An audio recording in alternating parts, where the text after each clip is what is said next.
cœur de la vie locale, à Aix-les-Bains, Chambéry et autour du lac du Bourget. Radio Grand Lac. Cette émission est présentée par les fromageries Entre Lac et Montagne de Saint-Ours et Trévignien. C'est local et c'est bon. Savourez le meilleur de chez nous avec Eve et Françoise sur Radio Grand Lac. Coucou les gourmands, bonjour et bienvenue sur Radio Grand Lac 92.1 FM. Pour votre rendez-vous gourmand, c'est local et c'est bon. Eve et moi, espérons que vous avez passé un bon week-end et que vous êtes en forme pour cette nouvelle semaine. Aujourd'hui, nous allons parler pain au levain et vin bio, produits sur notre beau territoire évidemment. Et donc, nous avons le plaisir de recevoir Paul de La Michaude et Mathilde du vignoble aixois Le Domaine Jacqueline. Bonjour Mathilde. Bonjour à tous. Bonjour Paul. Bonjour tout le monde. Alors, comment ça va ? Un peu stressé ? Un peu, mais super, ravie d'être là et merci beaucoup pour cette invitation. Mathilde, je sais que pour toi, c'est pas la première fois. La deuxième fois. Et toi, Paul ? La première fois, je suis plus à l'aise devant un pétrin, mais je vais essayer d'en sortir cette fois. Et donc, est-ce que vous connaissiez l'émission ? Non, j'en ai entendu parler, mais c'est la première fois. Première invitation. Et Paul donc. J'ai entendu parler. Oui. Oui. Bon. Alors, nous allons commencer donc avec toi, Paul. On se tutoie parce qu'on se connaît, en dehors de la radio, évidemment. Donc, pour la première partie de notre émission, donc, nous allons parler de ton pain. Et donc, moi, ce que j'aime bien, c'est d'abord, tu vas commencer par te présenter et nous expliquer qui tu es. Donc, je m'appelle Paul Klenpeter. Donc, j'ai commencé cette aventure de pain au levain il y a 4 ans.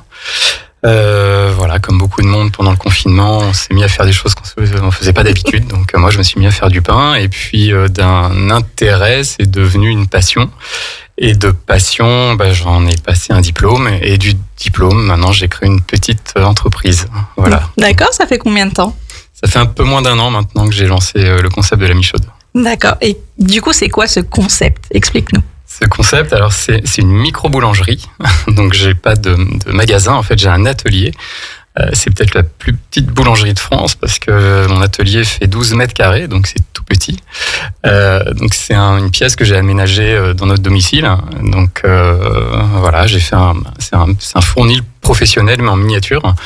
Et donc je travaille le pétrissage du pain, donc je pétris dans un pétrin en bois à l'ancienne, donc je travaille tout au levain, donc c'est des fermentations longues, ce qui permet d'avoir un pain plus digeste, qui a plus de goût, qui se conserve plus, qui se digère mieux, etc. Et donc je prépare le pain un jour, et puis comme c'est une longue fermentation, après je fais la cuisson le lendemain matin, et après je fais la livraison aussi dans la foulée. Voilà. D'accord, donc c'est pour ça que nous n'aurons pas de photos de pain et pas de pain à vous montrer ce soir, puisque c'est pas le jour. Exactement, c'est le jour du pétrissage, donc je peux vous montrer la farine que j'ai sur les bras, mais qui me reste, mais sinon non, pas de pain aujourd'hui. Il est en train de pousser, les bactéries sont en train de travailler. Voilà, c'est ça l'intérêt du pain au levain. Et pourquoi le nom La Michaude ? La Michaude, alors c'est un petit clin d'œil à mon épouse, en fait, on s'est mariés, donc elle a pris mon nom de famille, mais son nom de jeune fille c'était Michaud. Ah. Voilà, Marina Michaud, donc c'est un petit clin d'œil pour elle. Et puis voilà, il y avait mis quelque part, donc et chaud. voilà, c'est bien vu. C'est un clin d'œil plus qu'autre chose à mon épouse. Ouais. Et c'est en lien aussi avec la petite accroche, le pain qui se bouge les miches. Moi, j'adore cette expression. Ouais. Du fait que je le livre à vélo, donc il y a vraiment un sens propre à ce slogan. Donc vraiment, je me les bouge les miches pour livrer le pain. Et puis il y a aussi c'est un peu plus symbolique, mais c'est un pain qui est engagé aussi parce que j'utilise des farines bio. Enfin, tout ce que j'utilise est bio. Et c'est aussi des farines locales, donc qui viennent d'une ferme à 20 km de Montfournil. Donc c'est très proche. C'est une ferme qui fait partie d'une association aussi, qui s'appelle Graines Bio des Savoies, qui fédère les acteurs de la filière blé, donc du producteur de blé, le meunier, et puis des boulangers comme moi qui transforment tout ça. Donc on s'est réunis en petite association pour faire le lien entre tout le monde. Donc voilà, c'est un pain qui se bouge les miches aussi sur ce plan-là. C'est un pain engagé, on va dire, qui essaye de faire correctement les choses, à faire correctement le produit, et puis se sourcer sur des matières qui respectent aussi l'environnement. Oui, c'est vraiment pensé de A à Z et ça montre votre engagement contre ce dont on parle tous les jours, aujourd'hui, le réchauffement climatique. C'était vraiment quelque chose d'important pour vous ? Exactement, ouais. C'est entre autres ce qui a initié ce projet. Il y avait, je l'ai dit, il y avait un intérêt pour le pain qui est venu un petit peu de nulle part, je dirais. Et puis après, en fait, j'ai découvert ce produit, et le fabriquer le pain, et puis toutes les valeurs qui pouvaient y être associées. Et en fait, c'est devenu un vecteur pour m'atteler à ces grands sujets de société. Et ça faisait écho à des préoccupations croissantes sur l'environnement de mon côté. Donc, enfin, le pain répondait à plein de choses. L'envie de faire des choses avec mes mains côté artisanal, et puis ça me permettait de m'engager en choisissant bien les produits, en faisant un bon produit sur des sujets un peu plus profonds, et voilà, sur l'environnement. Et du coup, pourquoi avoir choisi de faire du pain 100% en levain ? Vous avez un peu expliqué les bienfaits du levain. Est-ce que vous pouvez un peu plus détailler pour nos auditeurs ? Ouais. Alors le levain, en fait, c'est de la fermentation d'eau et de farine. Donc en fait, il va se créer, il faut quelques jours au départ pour le faire naître. Donc en fait, c'est des bactéries dans l'air qui vont se développer petit à petit pour créer ce levain. Et il va aussi y avoir les levures sauvages du blé qui vont aussi ensemencer quelque part ce levain. Donc on va avoir deux choses qui vont permettre la fermentation de notre pain dans le levain. Il va y avoir les levures sauvages du blé et les bactéries. Et en fait, dans la boulangerie moderne, on va dire, on a gardé que la fermentation à la levure, je dis bien la levure parce qu'il n'y en a qu'une seule sorte, donc qui fait pousser le pain. La levure, ça fait la fermentation alcoolique. La fermentation alcoolique, c'est une levure qui mange du sucre, ça donne de l'alcool d'un côté et puis du dioxyde de carbone de l'autre. Donc à la cuisson, l'alcool s'en va et le dioxyde de carbone fait gonfler le pain. Donc en fait, on s'est concentré sur le fait de pouvoir faire gonfler le pain. Donc on a gardé la levure. Et après, les bactéries, donc celles-là, on les a laissées tomber parce qu'elles étaient un peu plus invisibles. Par contre, elles font des choses très intéressantes. Elles apportent un autre type de fermentation. Et les bactéries, en fait, le résidu, c'est pas de l'alcool et du CO2, ça va être de l'arôme, des arômes, beaucoup d'arômes, et puis de l'acidité, un petit peu d'acidité. Et en fait, l'acidité, ça va acidifier un petit peu la pâte. Et il y a des enzymes qui vont réagir au pH de la pâte. Et il y a certaines enzymes qui vont se réveiller, se mettre à s'activer et faire des choses sur notre pâte. Donc il y a notamment, je vais citer que celle-là, mais il y en a plein d'autres, mais il y a les protéases. Les protéases, ça va s'attaquer aux protéines du blé. Et les protéines du blé, c'est ce qu'on appelle le gluten. Le gluten, c'est devenu un peu un gros mot, mais c'est des termes génériques pour désigner les protéines de certaines céréales, dont le blé. Donc en fait, c'est pour ça que le pain au levain est bien plus digeste, parce qu'il y a ces enzymes qui vont faire des choses. Et puis il y en a d'autres qui vont faire plein d'autres choses super aussi. Mais donc voilà, en fait, il y avait en fait, c'est aussi ce qui m'intéressait dans le pain, c'est que ça peut être très simple. C'est de la farine, de l'eau, du sel. Et en fait, derrière, il y a toute une chimie très complexe qui fait des choses super et qu'on a fait d'ailleurs pendant des milliers d'années. Donc voilà, tout ça pour dire que le levain, ça m'a intéressé parce que ça apportait des choses. Et puis, parce que ça me satisfaisait ma curiosité aussi. Voilà, c'est la chimie qui est assez passionnante, en fait. C'est passionnant, le pain au levain. Ouais. Oui. Et du coup, d'où la précision levain naturel, parce que du coup, c'est toi qui fais ton levain. Il n'y a pas d'ensemencement avec de la levure, quelle qu'elle soit. C'est toi-même qui élèves ton levain. Exactement, c'est moi qui l'ai créé. Voilà. Ouais. Et puis après, j'élève mes bactéries. J'appelle ça mon petit cheptel. Quelques milliards à travailler. Et puis voilà, après, il faut les nourrir, elles aussi. Donc on leur redonne de la farine et de l'eau. Mm-hmm. Et puis voilà. Je pense que tous ceux qui se sont amusés à faire du pain pendant le confinement, effectivement, se sont heurtés à cette création de levain qui est pas forcément évidente, puisque effectivement on dit nourrir son levain, l'élever, c'est vraiment quelque chose, c'est tout un process de fabrication. Mais du coup, ça permet aussi de donner des choses au pain qu'on ne retrouve plus dans les boulangeries, traditionnelles, on va dire actuelles. Donc, alors, tu nous as dit tout à l'heure que tu étais passionné par le pain. Tu es passionné par la boulangerie. Donc, du coup, c'est quoi qui te passionne ? C'est un petit peu ce que je viens de dire. En fait, il y a une forme de simplicité que je trouve géniale. Le monde est parfois bien trop complexe. Donc, c'est bien de revenir à de la simplicité, de la farine, de l'eau, du sel. En fait, ça permet de nourrir les gens et je trouve ça génial. Et puis après, ce qui nourrit une passion, c'est aussi qu'on peut creuser assez loin sur le sujet. Et donc voilà, je l'ai abordé un petit peu, mais en fait, le processus de fabrication du pain au levain, il est passionnant. Et il mérite la patience. En tout cas, moi, j'y ai répondu. Ça m'a touché, cette histoire de... Est-ce que tu as déjà tué un levain? Est-ce que ça oui, tout au début. Ouais. J'ai eu beaucoup de regrets. Mais d'ailleurs, il y a une tradition qui veut que quand on crée son pain au levain, on le baptise. Voilà. Enfin, on le baptise, on lui donne un nom. On lui donne un nom. Ouais, ou un prénom, voilà. Et donc, voilà, quand on le laisse mourir, c'est un petit peu... C'est très triste. C'est triste. Ouais. Et du coup, donc tu nous as parlé des avantages du levain. Est-ce que ça permet également de conserver le pain plus longtemps?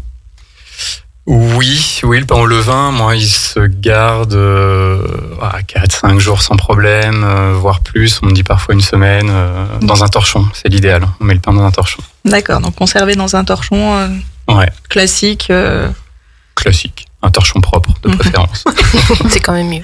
Alors, pour avoir travaillé en boulangerie-pâtisserie, moi, je me souviens que mes collègues boulangers me disaient qu'il faut... Le problème de la boulangerie, en soi, quand on fait du pain, c'est qu'il faut toujours s'adapter aux conditions météorologiques parce qu'elles influent énormément sur le pain. Oui. Ah oui. Bah, surtout que je travaille à température ambiante. Donc oui, c'est pas simple. C'est pas simple. Et comme j'ai dit, mon fournil est tout petit, il fait 12 mètres carrés. J'ai aussi les fours dans ces 12 mètres carrés. Donc parfois il fait chaud. L'été il fait chaud aussi. En fait, c'est aussi ce qui fait...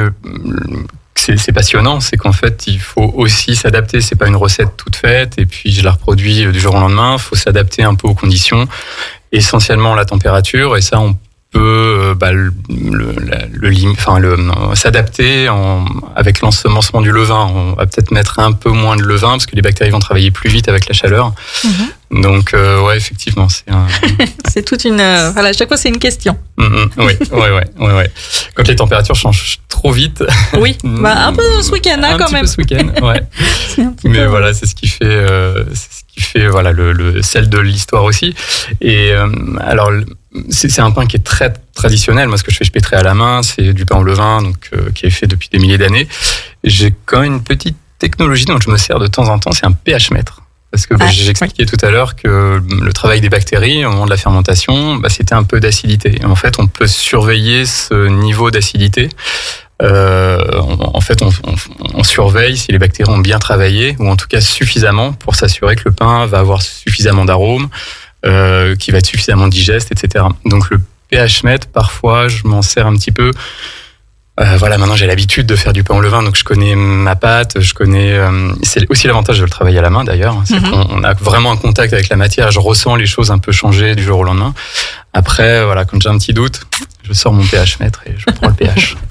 Et donc pareil, tout à l'heure, tu nous as dit que tu utilises uniquement des farines locales, donc issues de la filière graines bio des Savoies. Est-ce que tu peux nous en dire un petit peu plus sur ces meuniers? Ouais, alors moi je travaille avec un paysan qui fait aussi la meunerie, qui s'appelle Franck Bruyère, donc qui est situé à Vallières, et donc on se connaît bien. C'est aussi ce qui est chouette, c'est que je me fournis auprès de quelqu'un que je connais en fait, donc je sais comment il travaille, je sais qu'il fait très bien les choses, et puis il va moudre son blé sur une meule de pierre. C'est une mouture aussi assez traditionnelle. Qui donne, c'est pas de la mouture sur cylindre industriel qui va dénaturer un petit peu la farine, notamment son goût. Donc filière graines bio des Savoies, parce que je disais tout à l'heure, donc c'est une association qui fédère les acteurs de la filière blé. Et donc quand je me suis intéressé à cette histoire de pain au levain, je voulais faire quelque chose de cohérent jusqu'au bout, donc vouloir prendre la farine localement, et puis ça m'a amené au gré des rencontres, je crois que c'était sur une foire bio, j'ai rencontré l'association, et puis voilà, je me suis mis en contact avec eux, on s'est mis en lien avec Franck. D'accord. Fourni ma farine. Le choix du bio, c'était important pour toi également dans ta démarche? Ouais, ça me paraissait une évidence. Alors c'est vrai que j'ai pas le label bio aussi parce qu'il faut le payer, que je suis tout petit, mais en tout cas je pouvais pas concevoir de faire ce type de pain sans farine bio et sans produits bio. Donc tout ce que j'utilise, moi, les graines, quand je fais du pain en graines, c'est bio aussi. J'essaie de les prendre le plus local possible. Donc je fais un pain aux noix, c'est des noix de Savoie aussi.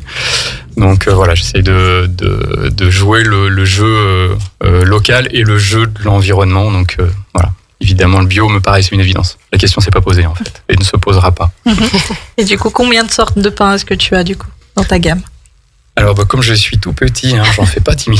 Mais après, je dois en faire 6 ou 7 quand même. Après, il y a une structure, on va dire, identique pour pas mal de pains. Donc, c'est une base de campagnard. Donc, c'est un mélange de blé et de seigle.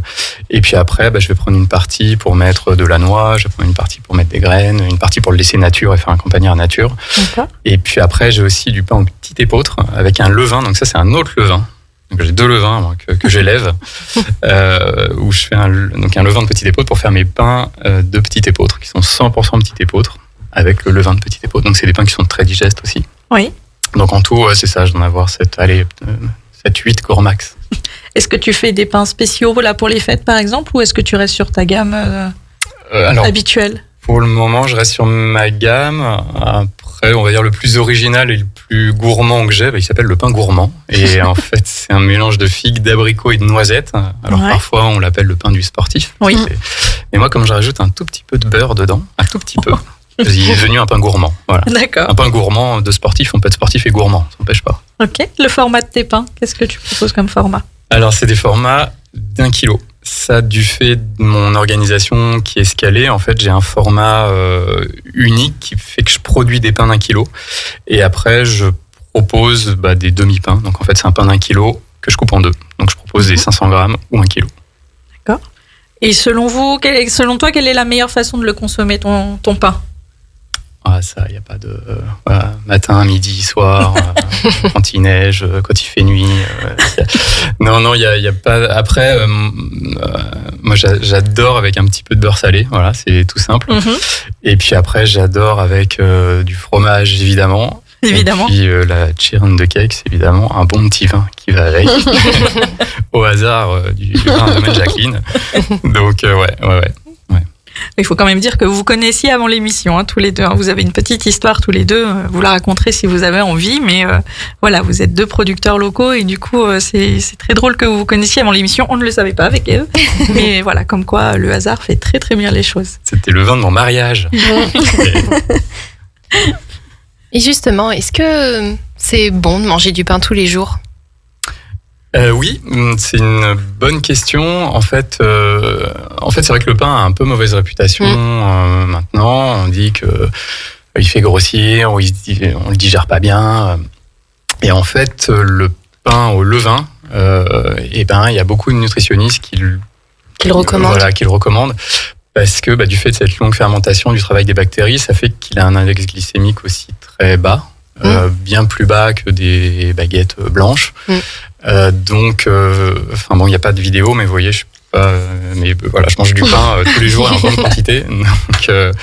Donc voilà. Et puis après, c'était quand même la base de l'alimentation en Europe, en tout cas, pendant des milliers d'années, pas des centaines, mais des milliers d'années. Donc en fait, c'est bon, mais après tout dépend.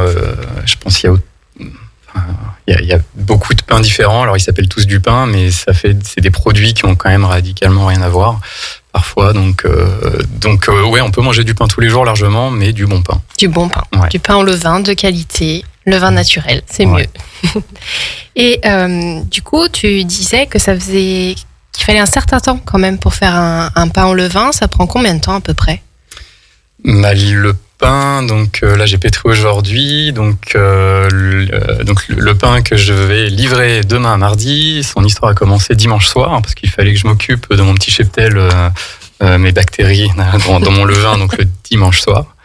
Et puis après, le travail du pétrissage aujourd'hui, et puis ça va continuer. Il y a une dernière fermentation à température basse là dans la nuit. Et cuisson demain matin. Donc entre dimanche soir et mardi matin, il se passe beaucoup de temps. Donc ça prend du temps. Ouais, on peut le faire plus rapidement, mais il y a quand même un temps incompressible. On peut mettre plus de levain, on peut faire en sorte que la température soit un peu plus élevée, etc. Mais ça reste, si on veut vraiment avoir tous les intérêts du pain au levain, il faut laisser au temps le temps de faire bien les choses. Et c'est aussi pour ça qu'on a abandonné le levain dans la boulangerie moderne, c'est que ça prend beaucoup plus de temps. Ça prend du temps. Le temps étant de l'argent, paraît-il. Donc mais oui, il faut du temps. Il faut du temps. Donc moi, c'est vraiment des très longues fermentations. Oui, je crois que j'avais lu à peu près 17 heures en moyenne dans ces eaux-là. Dans ces eaux-là, ouais. Alors que sur un pain traditionnel à la levure, on est plus autour de 3 heures. Voilà. Ouais. On est dans ces eaux-là pour donner une indication à nos auditeurs que ça nécessite quand même un certain travail. Et combien de pains en moyenne par semaine tu vends, tu livres ? Alors je suis encore en lancement, donc j'ai un objectif et puis là où j'en suis en ce moment, je suis pas très loin de mon objectif, mais mon objectif c'est 180 kilos de pain par semaine. Voilà, idéalement 200. De toute façon, je pourrais pas faire plus parce que je livre à vélo, parce que je pétris à la main, etc. Et puis voilà, j'ai pas une ambition débordante, et puis je suis limité physiquement aussi pour cette histoire. Et là, je dois en faire peut-être 140, autour de 140 kilos. Donc t'es pas loin de ton objectif, ça a bien pris. Ouais, je suis assez content. J'ai des très bons retours, il y a un petit bouche à oreille, donc c'est chouette. Ouais. Je remercie d'ailleurs tous mes clients, voilà, qui écoutent obligatoirement aujourd'hui. Dédicace. Ouais, dédicace. Ouais. Non, mais c'est en fait, il y a un vrai parce que comme c'est une toute petite structure avec pas beaucoup de pain vendu, je dis pas que je connais tous les gens à qui je vends du pain, mais c'est pas loin. Et même si, comme j'ai un fonctionnement aussi où c'est de la livraison, parfois je livre dans les boîtes aux lettres, où je les vois pas forcément physiquement, mais je connais leurs habitudes en fait de commande de pain. Je connais leurs noms, et puis après je en connais aussi certains physiquement parce que je fais des petits marchés à droite à gauche. Donc ouais, c'est. Et du coup, quelles sont les zones que tu livres justement ? Alors, ça va être les livraisons à domicile, c'est essentiellement dans le coin de Montfournil, donc autour du Grand Port d'Aix-les-Bains. Après, j'ai aussi un ensemble de lieux partenaires, ce que j'appelle des pains relais, comme un point relais pour ces colis, mais là, c'est des pains relais où je livre le pain. Donc là, j'en ai plusieurs sur Aix. Donc, je peux aussi livrer ces pains relais, ça me permet de mutualiser aussi les livraisons. Donc à domicile côté lac, après à travers le réseau de pain relais, et puis j'ai une journée aussi le jeudi où je livre à Technolac, plusieurs entreprises. Donc là je vais jusqu'à Technolac, mais c'est une journée spéciale Technolac quelque part. Ouais.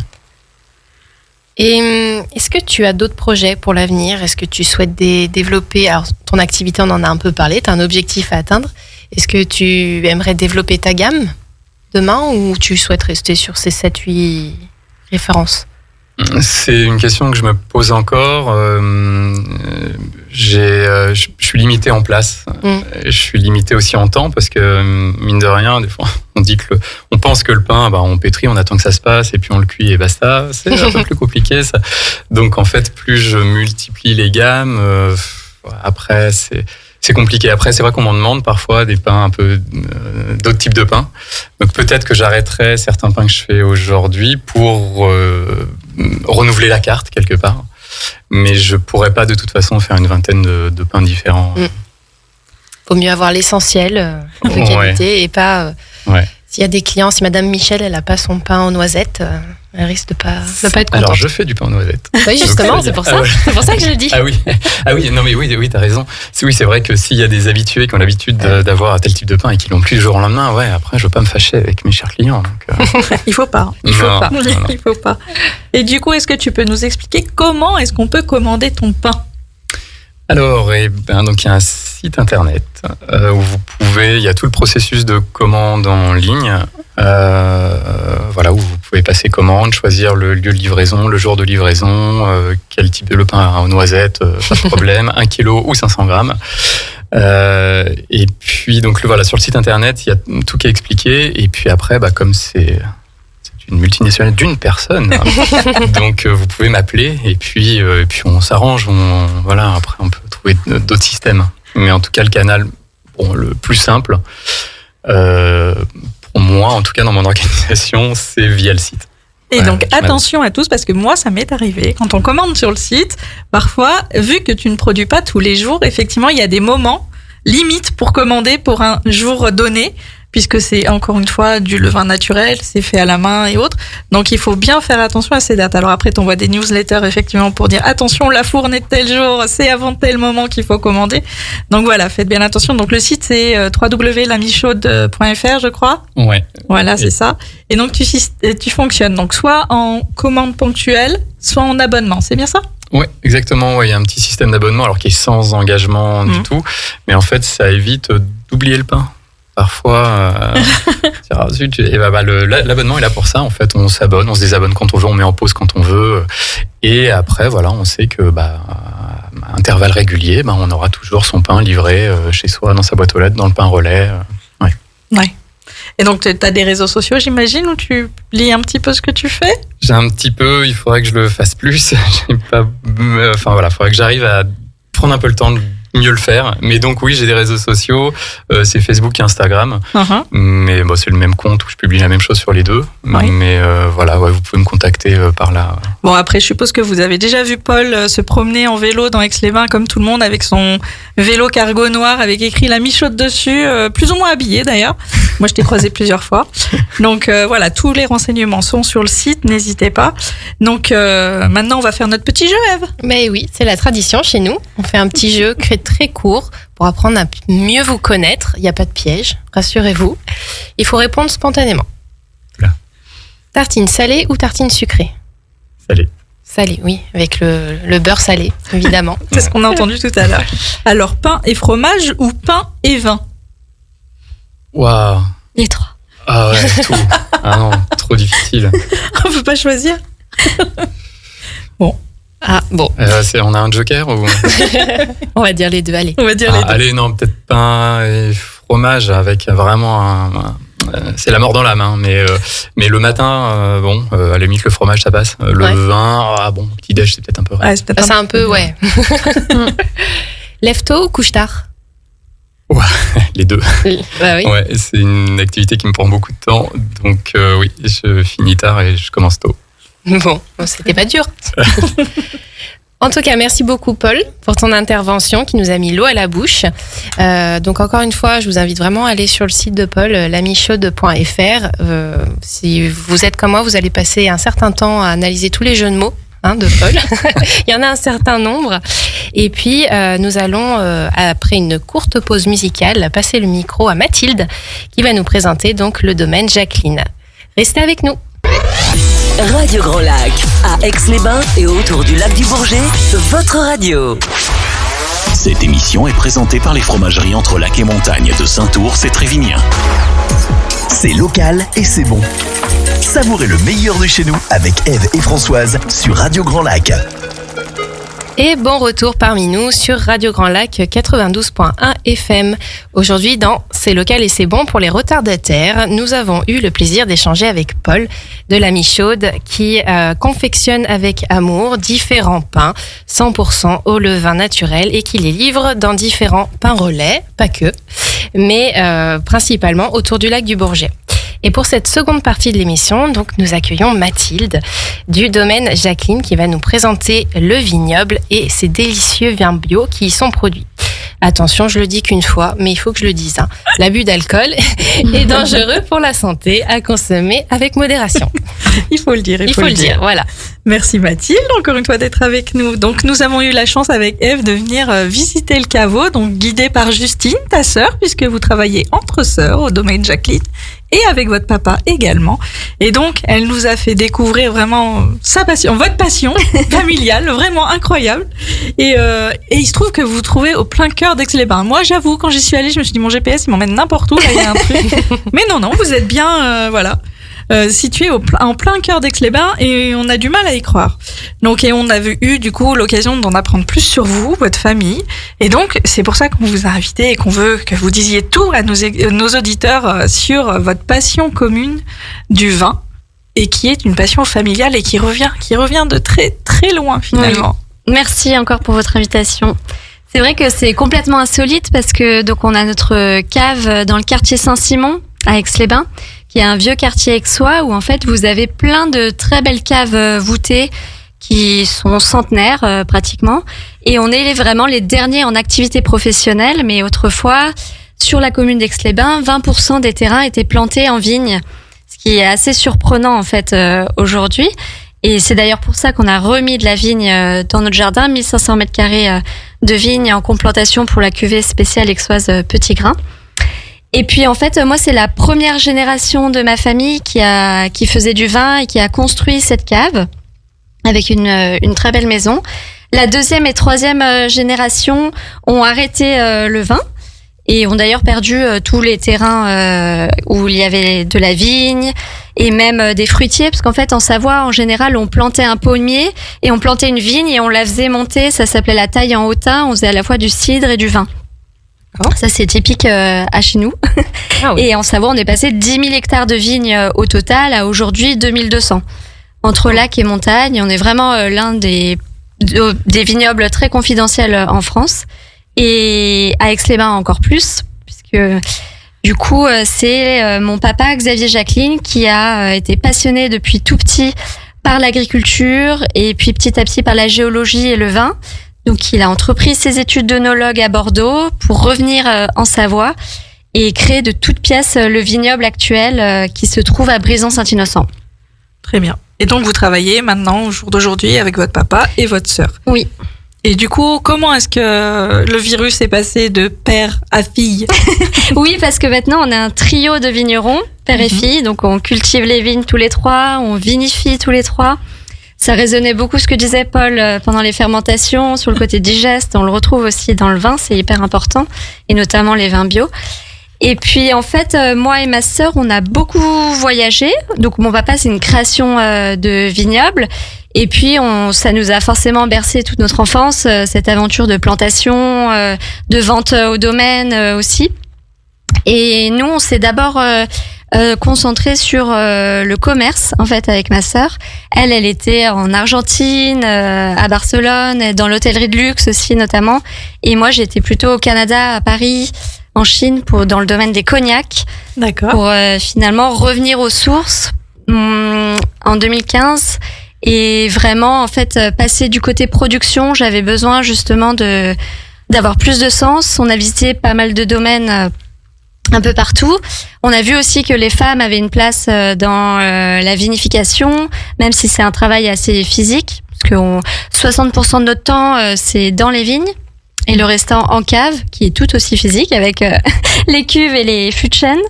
Mais du coup, ça a été un déclic. Je me suis dit, tiens papa, je vais t'aider à réaliser les vinifications cette année. Et puis après, c'est enclenché l'hiver avec la taille. Et je me suis dit, je vais t'aider également à tailler la vigne.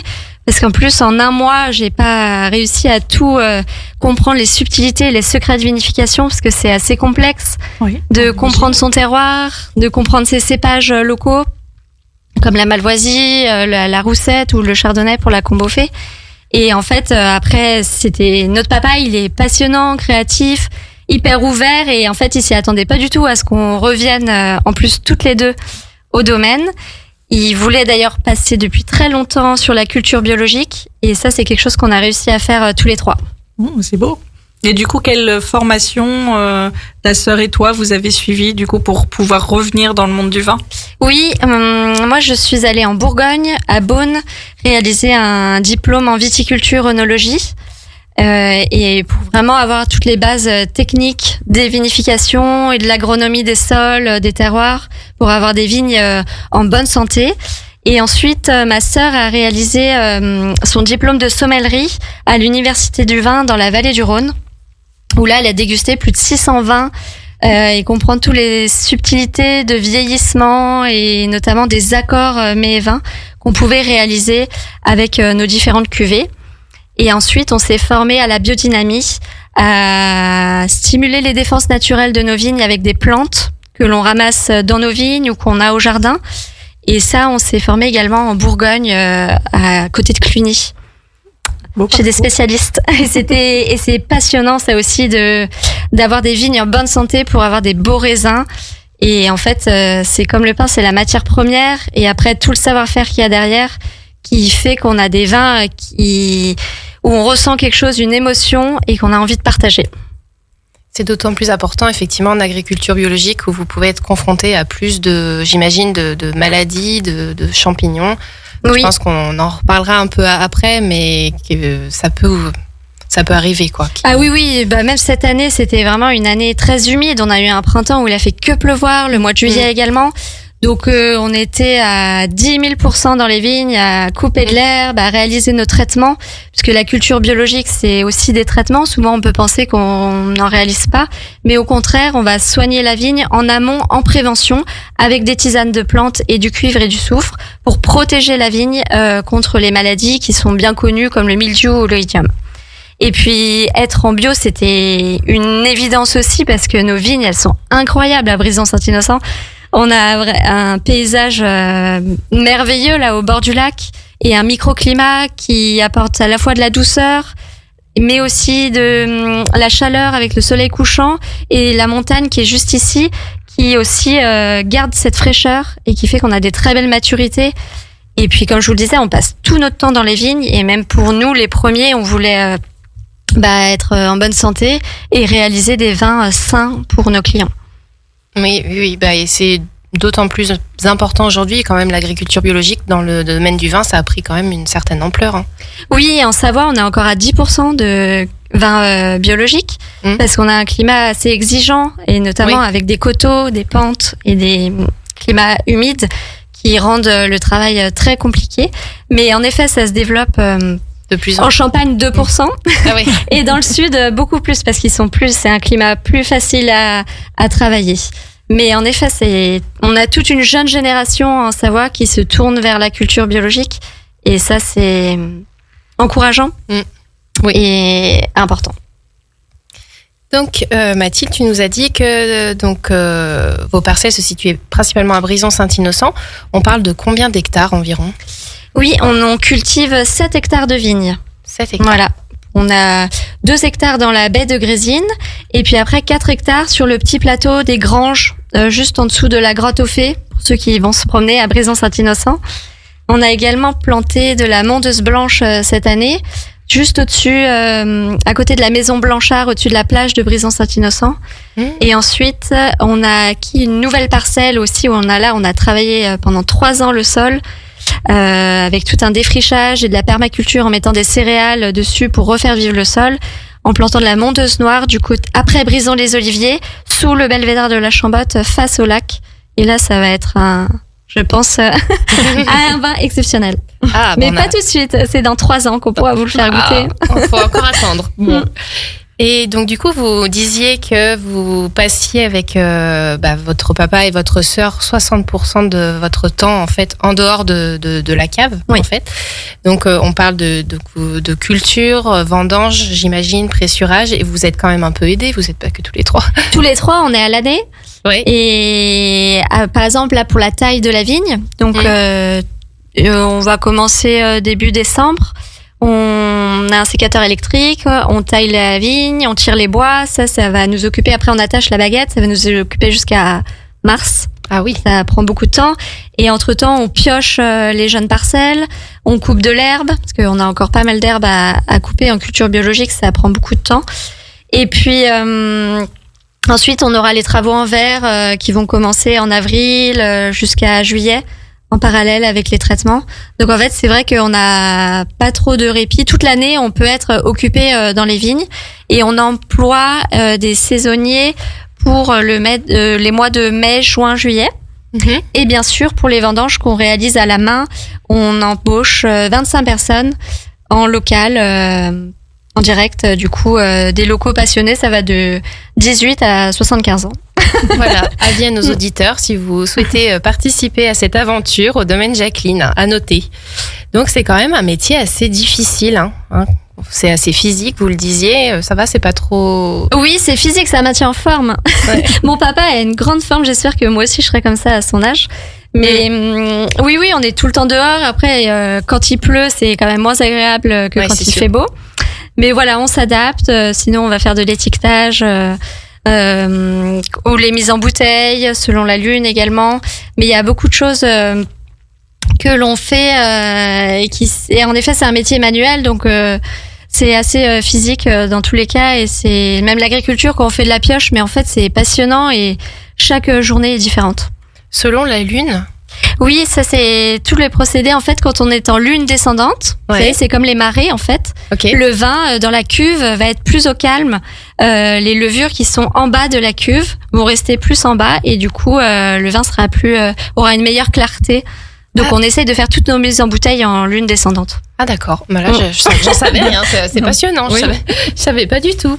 D'accord, et donc du coup on a commencé un peu à parler effectivement des défis que vous devez relever. Donc là on a parlé du mildiou. J'imagine aussi que le changement climatique ça a des impacts directs sur votre activité. Oui. Vous avez d'autres exemples? Ça, c'est sûr que le changement climatique, on le voit énormément. Par exemple, en 10 ans, la date des vendanges a avancé d'1 mois. Donc, ce qui est quand même énorme. Je me dis, est-ce que dans 10 ans, on va vendanger encore plus tôt? Je ne sais pas. Mais en effet, il faut être très réactif. Ça veut dire pour s'organiser pour les maturités, travailler les sols au bon moment, parce qu'on peut avoir des grosses périodes de sécheresse ou caniculaires. Donc le fait de travailler les sols, d'enlever l'herbe, ça permet d'avoir des bons équilibres de sol et que la vigne assimile tous les oligo-éléments dont elle a besoin pour avoir un raisin qui est mûr. On réalise pas mal de tisanes de consoude par exemple qui apportent de la potasse qui va justement aider la vigne à grandir au printemps si le printemps est pas assez lumineux. Ou alors on peut faire des tisanes d'Achillée millefeuille aussi qui peut être un déstressant ou de la valériane si on a un petit peu trop froid ou trop chaud. Donc c'est un petit peu comme nous, on essaie de cultiver la vigne en fonction de l'année. Mais en effet, on a des grosses sécheresses aussi ou des épisodes de grêle qui peuvent nous réduire notre récolte là en 2021 qui était de 60%. Et ça, c'est sûr que c'est quand on travaille 1 an pour avoir 40% de récolte, c'est aussi les défis de l'agriculture quand on fait ce métier, Ouais, c'est vraiment difficile. Et puis ça rejoint un peu ce que disait Paul aussi. Faut s'adapter aussi constamment au climat environnant et c'est un vrai challenge. Et du coup, pour parler du marché du vin, comment il se porte actuellement? Le marché du vin, je crois que il ralentit un petit peu, mais les gens se tournent de plus en plus vers la qualité. C'est clairement la tendance de on boit moins, mais mieux. Voilà, on a envie de savoir ce que l'on déguste, de connaître même le vigneron. Il y a de la curiosité pour les vins de Savoie, notamment à Lyon, à Paris, dans les beaux restaurants.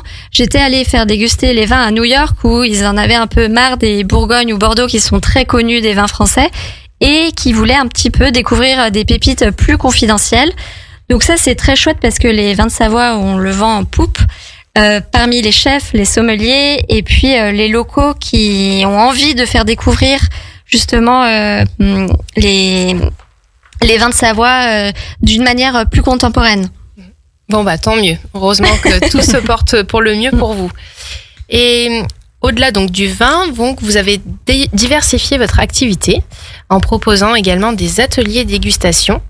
Est-ce que vous pouvez nous en dire plus? Oui, avec ma sœur, on voulait pas agrandir trop le domaine viticole en termes de surface, donc on voulait rester à taille humaine pour garder notre philosophie de vigne-jardin et de vignoble de façon artisan, de vigneron artisan. Et en fait, on a rénové la maison familiale avec une très belle pièce et se tourner vers le tourisme viticole. Donc on propose des ateliers dégustation vin et fromage pour mettre en avant les fromages locaux en accord sur nos vins. Et l'idée, c'est vraiment de passer un bon moment, de parler sur l'élaboration du vin, les secrets de vinification, les accords, les étapes de dégustation aussi. Donc au coin du feu, au domaine Jacqueline, ça commence en général de 17h30 et ça se termine vers 19h. Et c'est sur réservation, c'est 25 € par personne avec la visite de la cave. Et ça, vous pouvez réserver en amont et caler un atelier dégustation du lundi au samedi. Voilà. Une très bonne idée cadeau. Oui, on réalise des bons cadeaux avec les fêtes qui arrivent. Et en plus, vous faites des chambres d'hôtes.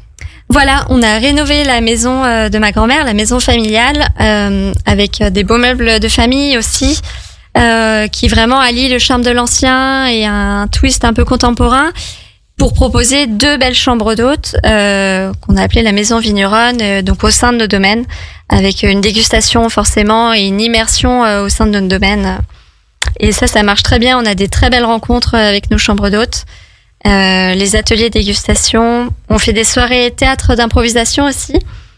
La prochaine, c'est le 10 décembre. Il reste quelques places. Et ce sera après pour février et mars. Donc là, il y a un spectacle d'improvisation avec la troupe Les Anonymes d'Annecy qui viennent jouer. Et tout ça est rythmé, bien sûr, sur la dégustation de nos vins. Avant, une petite entracte gourmande et puis un dessert maison. Tout est maison. Waouh. Quel beau programme. Et il me semble que ce week-end, vous avez un événement également. Exactement. C'est la première fois que l'on organise des portes ouvertes de Noël. Donc, c'est ce samedi 30 novembre au domaine Jacqueline. Ça va se dérouler toute la journée, de 10h à 20h. Et on va accueillir le food truck TTK La Vigne et la Vie, Christian, qui va proposer des huîtres et des planches apéritives locales également, en accord avec nos vins. Il y aura également à l'honneur une créatrice de bijoux, Zénésia, Julie, qui réalise ses bijoux faits main et en local. Et puis une artiste qui peint avec le vin, donc Sabrina du Wine Art Club, où vous pourrez justement découvrir ces œuvres qui sont qui vivent avec le temps. Tout est peint avec le vin. Même vous aurez une petite initiation si vous en avez envie. Et l'idée, c'est de promouvoir vraiment le local, tout ça dans un esprit de convivialité et de retrouver les gens au domaine. On a également la boulangerie Un Goût de Nature. Alors, pas tout de suite, Paul, mais je me dis que pour la porte ouverte de printemps, ça peut être une très bonne idée que tu viennes au domaine. Mais on a la boulangerie Un Goût de Nature, je sais pas si vous les connaissez. Moi, je les connais. Voilà, qui vont lancer leur panettone de Noël. Donc, c'est sympa aussi de découvrir ça le samedi à 16h. Surtout qu'un panettone, c'est toute une aventure à réaliser. Hein. Ah oui. On est d'accord, Paul. Ouais.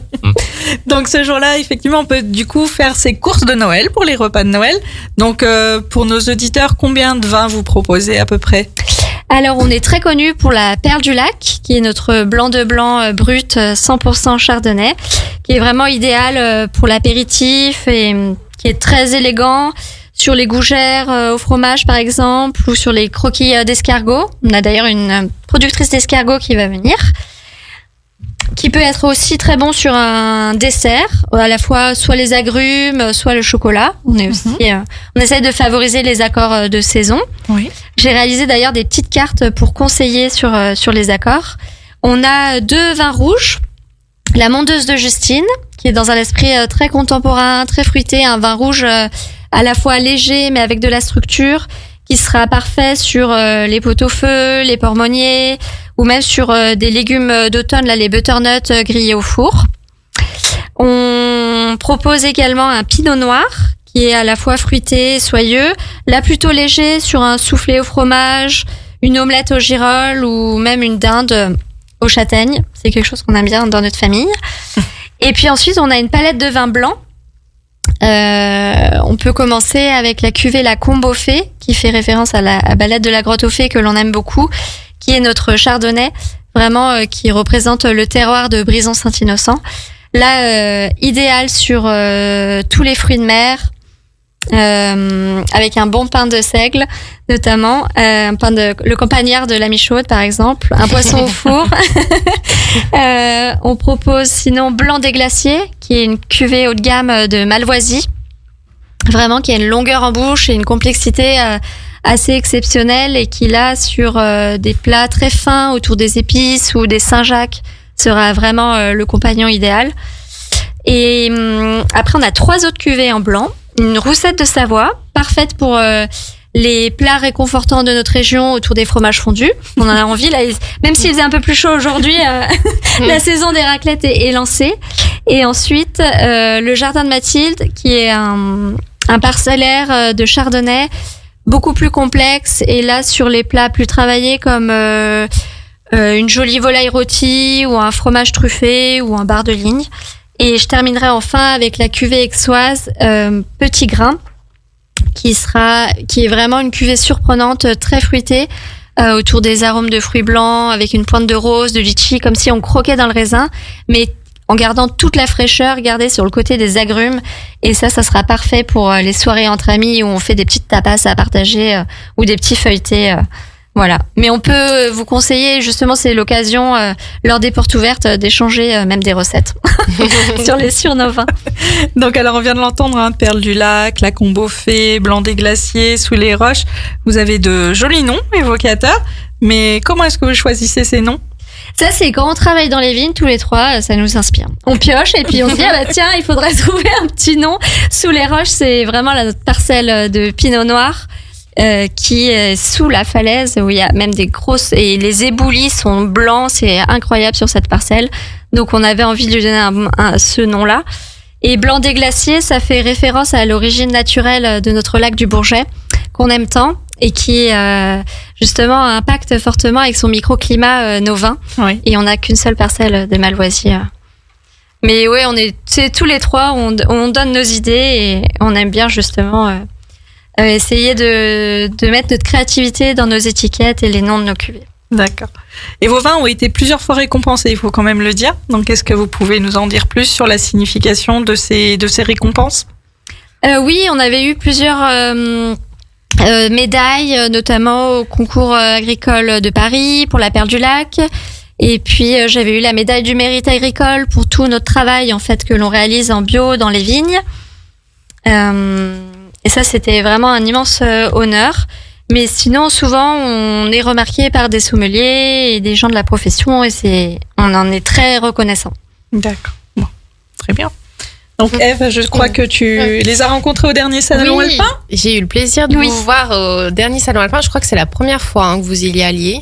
Oui, on a été invités par la distillerie de montagne Maison M, qu'on adore et qui réalise des génépies et des liqueurs. Ils vont vraiment cueillir les plantes sauvages et distiller leurs liqueurs à Valmorel. Et c'était vraiment un très beau salon avec plein de belles rencontres. Oui, ça s'est bien passé. Vous avez pu développer quelques contacts. Oui, tout à fait, avec notamment des restaurants en station qui sont à la recherche de vignerons d'artisans et bio. Et puis notre histoire de trio père et fille a beaucoup intéressé. Et on a parlé aussi de notre cocktail qu'on fait avec la Perle du Lac et la fleur de sureau de Maison M, qui est une idée de cocktail local hyper intéressante. Ah, ouais, à découvrir. J'ai pas eu la chance de le goûter, mais j'étais au boulot en même temps. Ok, et du coup, on en a un petit peu parlé. Il semblerait que vous alliez étendre donc votre gamme, donc avec ce fameux vin qu'on aura la chance, j'espère, de déguster d'ici 3 ans. 3 ans. Oui. Voilà. Est-ce qu'il y a d'autres projets à venir ? Oui, bah c'est vrai que ces 2 plantations vont nous demander pas mal de travail pendant j'imagine. 3 ans. Et ensuite, on a justement un projet aussi touristique en haut de cette parcelle de vigne. On aimerait développer des dégustations parce qu'on réalise aussi des dîners dans les vignes, mais tout ça prend beaucoup de temps. Bah oui. Donc, on se concentre d'abord sur les cuvées existantes et surtout la plantation donc de Mondeuse Blanche et Mondeuse Noire de Chalière. On a hâte de découvrir. Et alors je vais poser un peu la question qui fâche. Que pensez-vous de cette tendance qu'on voit actuellement du vin désalcoolisé ? Ah oui, vin sans alcool. Je connais quelqu'un qui en fait dans le Muscadet. Bah c'est pas une question qui fâche, mais je trouve que on pourrait plus appeler ça du vin quoi. Mais apparemment ça, j'ai jamais goûté encore. Je suis curieuse de goûter. Mais je trouve pas ça. Je trouve que c'est un procédé ultra moderne qui dénature le vin et le côté vigneron. Mais c'est très personnel. Après, je sais qu'il y a un marché pour ça à l'étranger, mais c'est quelque chose que je voudrais jamais faire. Ouais, non. Moi, pour en avoir goûté personnellement, c'est pas foufou. Hein. Ouais. Franchement, effectivement, ça n'a rien à voir avec du vin. Mais j'avais envie de poser cette question pour avoir un peu votre regard d'experte. Oui, c'est vrai que c'est un procédé. Parce qu'en plus, comme Paul l'a dit, la fermentation, c'est quelque chose de naturel. Et du coup, c'est pas du tout naturel, en fait, d'enlever l'alcool. C'est un procédé, une grosse machine. C'est pas tellement... Ouais. Mais ça existe et oui. Alors, on va juste revenir donc sur les informations importantes. Donc on peut acheter directement au domaine à Aix-les-Bains. Est-ce que vous pouvez nous redonner les horaires, les jours? Exactement. On vous accueille au domaine Jacqueline du lundi au samedi de 17h à 19h pour la vente à la propriété et la dégustation gratuite. Et après, sur nos réseaux, domaine Jacqueline sur Instagram et Facebook, vous pouvez suivre nos actualités et les événements. Voilà, et vous pouvez nous retrouver aussi sur les cartes des beaux restaurants de la région. Des exemples à nous donner, justement? Oui, on a en ce moment la parfumerie, le restaurant Léopold. D'ailleurs, il y a un très bon cocktail au bar Monsieur Charles avec la Perle du Lac à découvrir. Ah. Bon, bah voilà, avis à nos auditeurs. Et puis, pour terminer en beauté, notre petit jeu. Allez. Hein, tu ne vas pas y échapper. Hein. Oui. Pain Vas-y, et Françoise. fromage ou pain et vin? Pain et fromage et vin. Décidément. Vin rouge ou vin blanc avec le fromage? Vin blanc. Définitivement, parce que ça relève justement le côté lacté des fromages, l'acidité des vins blancs se crée une harmonie parfaite. On casse cette idée reçue. Hein. C'est toujours du Ouais. vin blanc, du vin rouge avec le fromage. Eh ben non. Eh ben non. Lève-tôt ou couche tard? Lève-tôt.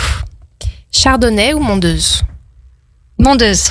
Fruité ou épicé? Fruité. Bah voilà. C'est déjà fini. Voilà, c'était pas dur. Hein. Donc c'est déjà la fin de notre émission. C'est local et c'est bon. Hein, Françoise? Oui, ça y est, c'est déjà la fin. Ça faisait longtemps qu'on s'était pas vus. Bah oui. Mais voilà. Et ben merci encore à toi Paul et à toi Mathilde d'être venus nous présenter la Michaude et le domaine Jacqueline. Si vous cherchez du bon vin bio et du bon pain au levain naturel made in Aix-les-Bains, hein, vous savez où vous rendre maintenant. On a tout sur notre beau territoire, Françoise. Oui, on a tout. On le dit tout le temps à chaque émission, mais même nous, on découvre des pépites à chaque fois et on est ravis de vous les présenter, de vous faire découvrir vraiment la richesse de notre territoire. Puis ça tombe bien avec les fêtes qui arrivent. Vous avez, vous savez en tout cas où acheter votre vin et où prendre votre pain. Donc n'hésitez pas à vous rendre sur leur site et leurs réseaux sociaux pour suivre toutes leurs actualités. Notre prochaine émission aura lieu le 9 décembre. Le 9 décembre, on recevra Millefoy et Badin pour leur vinaigre à la biole et Maëva et Chloé de Sisters Evans qui sont des traiteurs locales et qui sont deux sœurs également. Comme Oui, vous. avec qui on travaille également. Elles sont super. Et ben voilà. Et ben voilà. En tout cas, merci à vous, chers auditeurs, pour votre fidélité. Très belle soirée et à bientôt sur Radio Grand Lac. À bientôt. Radio Grand Lac.